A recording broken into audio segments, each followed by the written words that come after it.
Hey friends, who's hungry? If you've ever wondered how to make meringue for a pie, it's simpler than you think. Let me show you how. Start by letting 4 egg whites come to room temperature for about 30 minutes. This helps them whip up nice and fluffy. Add the egg whites and 1/4 teaspoon of cream of tartar to a clean, dry glass or metal bowl.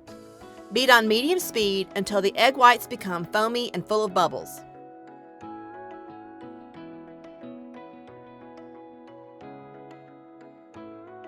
Now, slowly add 1/4 cup of sugar, 1 tablespoon at a time, beating well between each addition.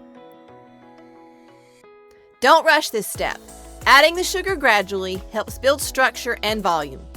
At this point, when you remove the beater, the tip of the meringue should fold over. This is called soft peaks. Keep beating until the meringue stands straight up and looks thick and glossy. This is called stiff peaks. Immediately spread or pipe the meringue over your hot pie filling.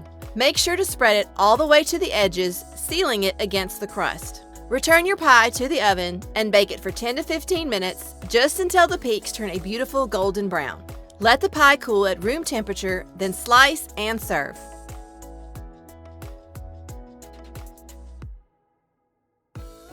Looking for more recipes? Watch my next video and be sure to subscribe to my channel.